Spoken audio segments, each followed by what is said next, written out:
Hi, Sarah Baker here with BalanceBabe.com, and you are watching Wellness Insiders TV, the inside scoop for becoming an entrepreneur in the wellness space.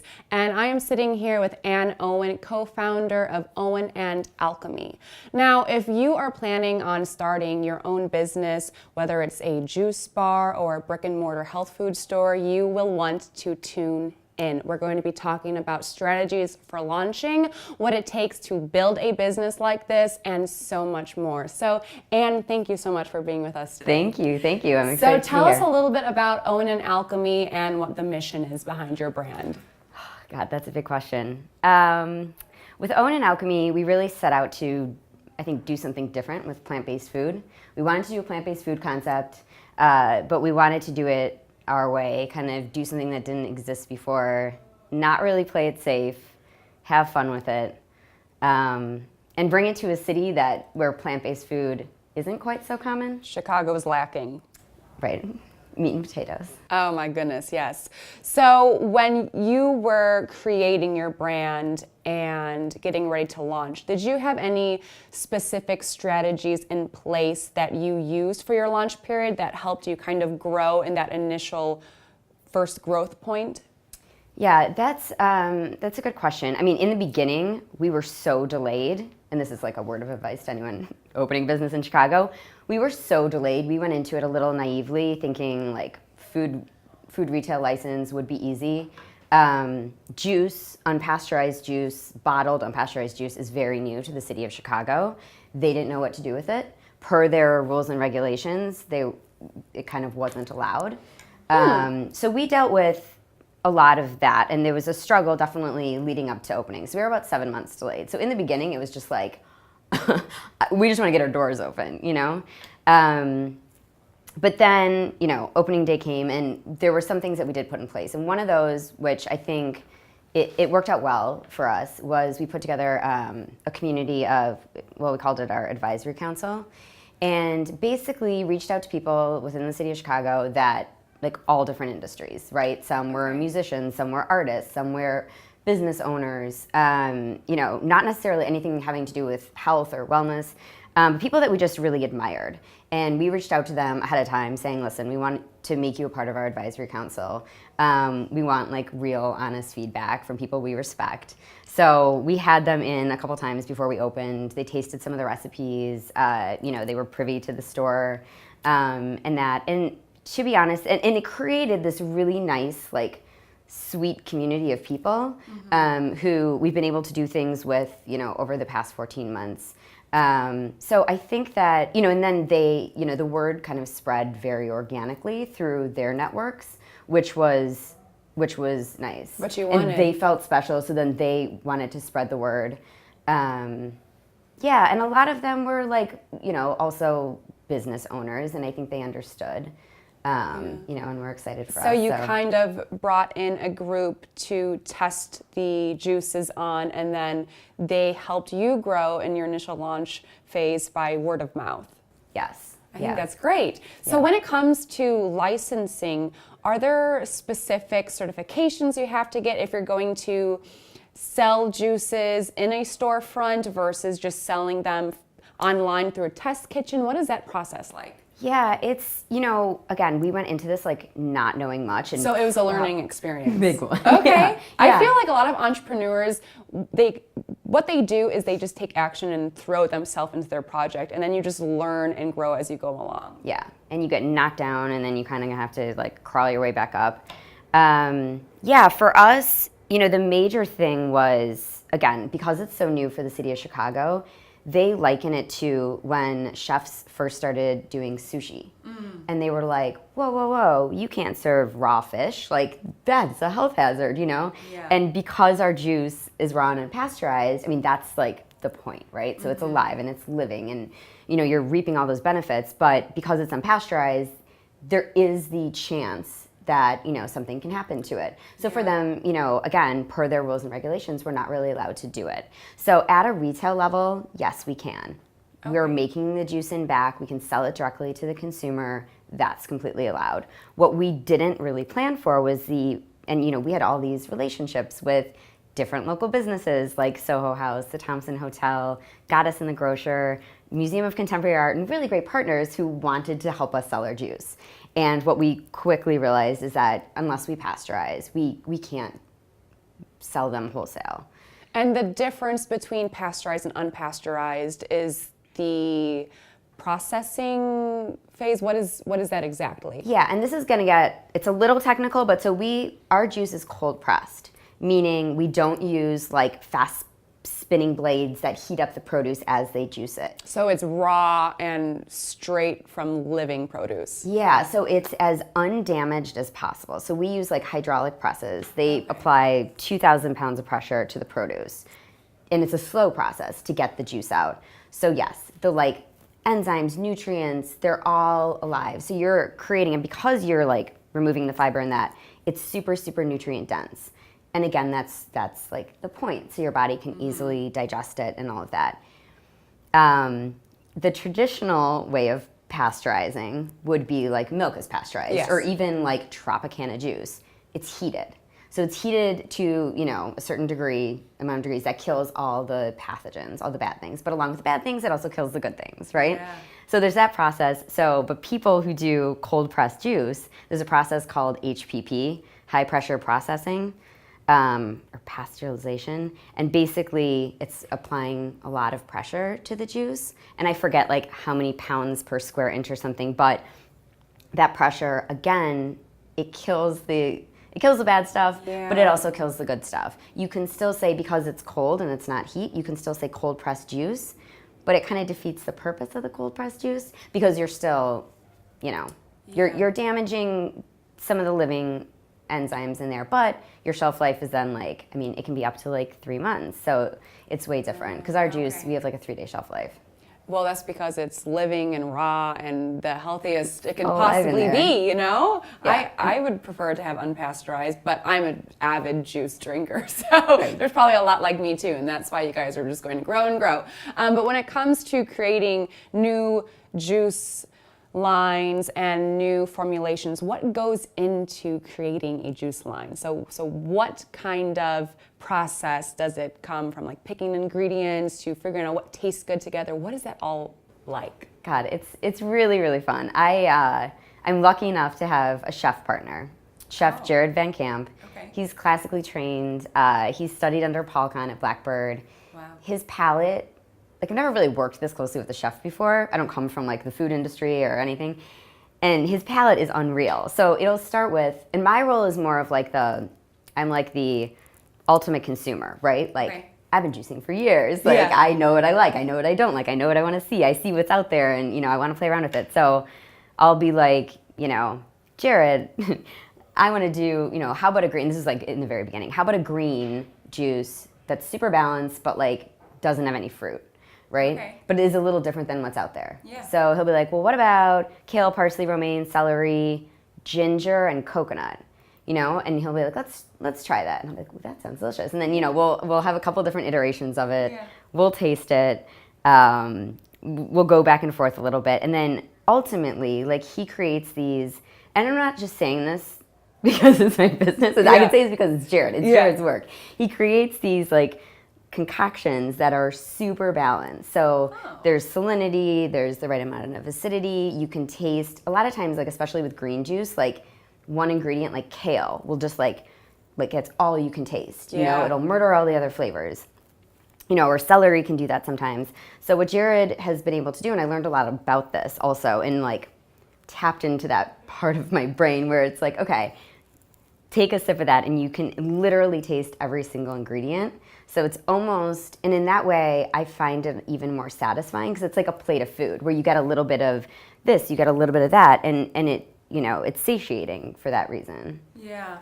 So that's fun. The R&D was really, it was a lot of fun. I remember when we first got our juicer too, and I had only played around on small juicers, and you guys probably have a huge kitchen.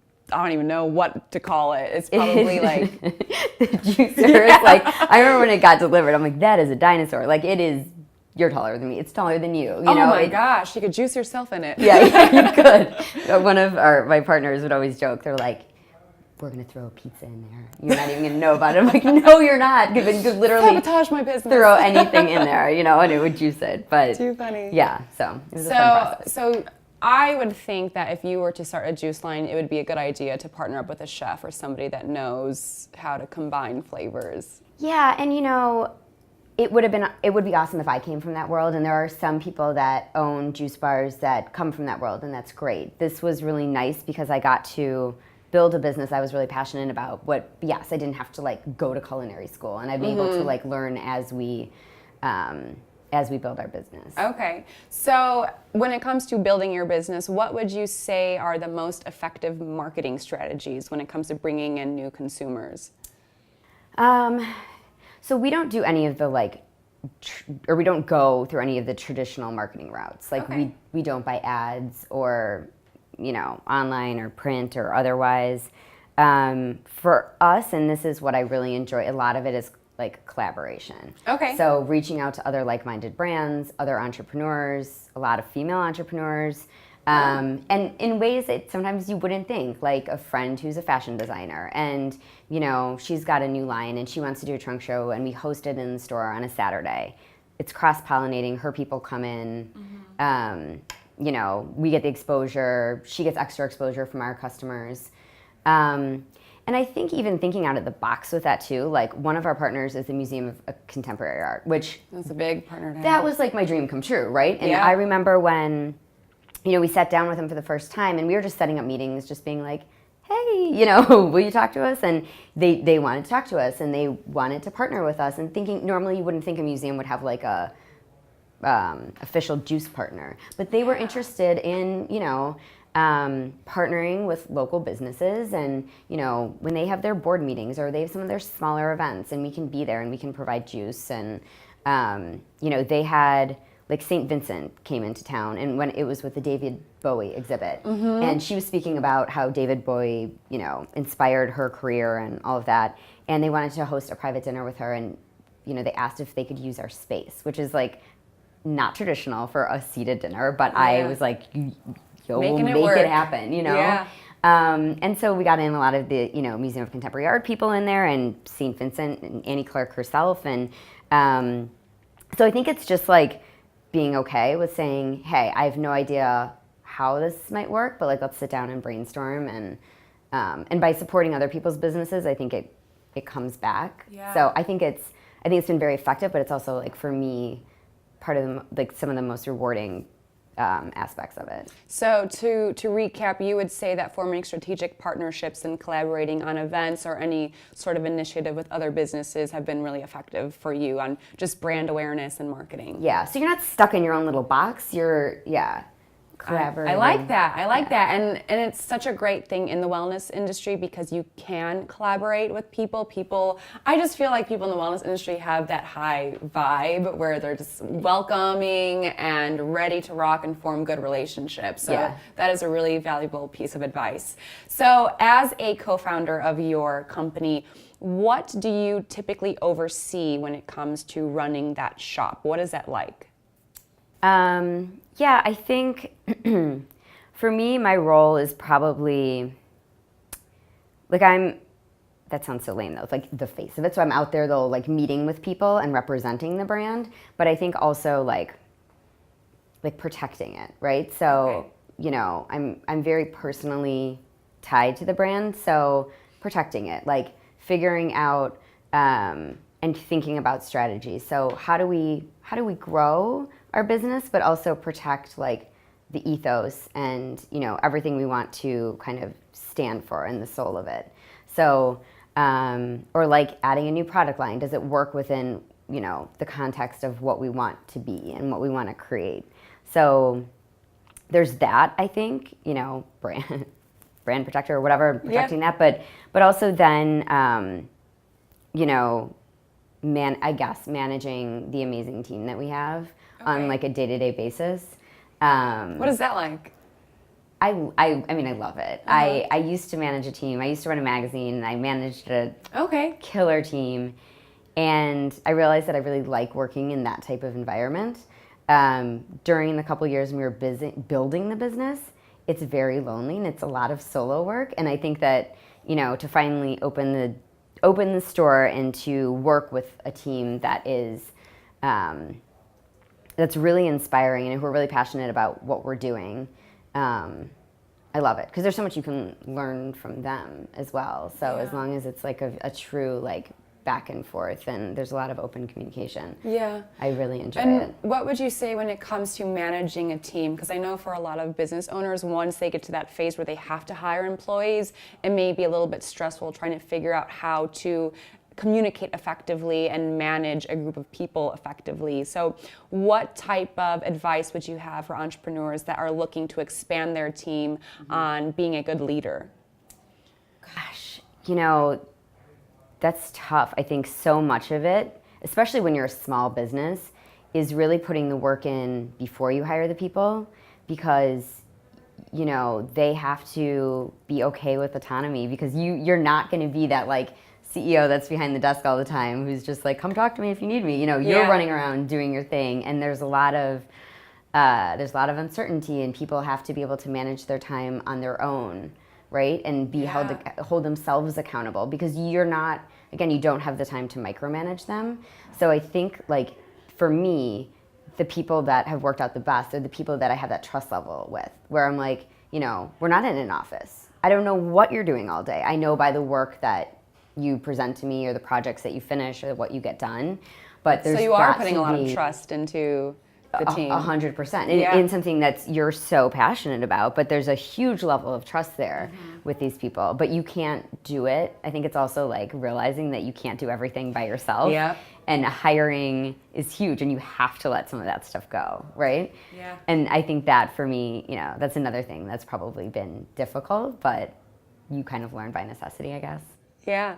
So what is a typical day like for you? Since you're not really in an office 9 to 5, that's one of the great things about being an entrepreneur because you kind of wear the hats of every department. So what's a day like when you wake up to when you go to sleep? When it comes to working, what's the view inside of your life? Well, it's really weird, and I feel like I should say this too for people that might be thinking about doing this. Like to like be honest with it, it was a huge transition to go from being in an office every day and like, I'm going to get up and put my, get dressed and, be at the office at a certain time. And that sense of camaraderie, it changes dramatically. And for me, that was something I just had to come to terms with. And it really took like about a year for me to be like, oh, okay, I get it. I work like 24 hours a day, but I have an hour and a half in the morning where I can go to yoga at 10 a.m. So there's the plus side, but it's just that it was a big mental switch for me for some reason, and I think just, kind of be prepared for that. And I guess when you're asking about like a typical day, and this sounds like a cop-out, but it's not like there is no typical day. Like there's, a lot of it is, by nature of it, I guess a lot of it is like putting out fires, right? And like, oh my God, we're about to run out of caps, or, this person just ordered 50 coconut waters and we don't have, we only have 30, and there's that. But I think, this isn't kind of a new thing for me too, is you can get as an entrepreneur so caught up in your entire day could be like putting out fires, that what I've tried to do recently is like set aside a little bit of time and like actually put it on my calendar where I'm like, okay, I'm gonna sit and like long-term strategize here. Because what I've realized is like, again, your days can go by and it's, this customer needs help, or, your manager has a couple questions. And again, then all of a sudden your day is gone and you haven't really worked on some of that like long-term business strategy that really is important and will help you get to the next level. So for me, that's something new. So it's not really tested yet, but I feel like for me that will be very helpful, is protecting that time. Yeah. So otherwise, my days are meeting a bunch of meetings or brainstorming sessions or meeting with the managers or just sitting in my computer working in the store and watching everything that's happening. So very cool. It's all over the place. So when you decided that you wanted to start this business, what is the process of actually opening up a juice bar like when it comes to finding a space or figuring out your business plan? What are the steps that it takes to actually go from idea to having a juice bar storefront? Yeah, I think for me, the business plan is a big part of it. And unfortunately, I think for a lot of people, it's like a stumbling block because it's it's a big hurdle. It's something that a lot of people haven't done before. There's a lot of nitty-gritty little numbers in there. It's daunting. I was lucky enough, I partnered with a hospitality group, and they'd done this before, and they'd put together like the financials and the decks and all of that. So I would say really seek out some sort of resource there, because don't let that hold you back. I had a friend in Miami, he was about to start a business, and he actually paid someone to help him with his business plan, because I think it actually really is very important. If you're raising money or you want to get in front of people, it helps it become more real to the people that you're talking to, and also I think to yourself. Yeah. So, there's that. And I think, I would honestly say, like, the past 2 years, they've been the most rewarding, but they've also been the most stressful. So, like, there's so many days when you're like, I don't think this is going to happen. Like, I really don't think this is going to happen. Like, should I just walk away now? And it's, but it's, I guess, just, like, having that belief that, no, it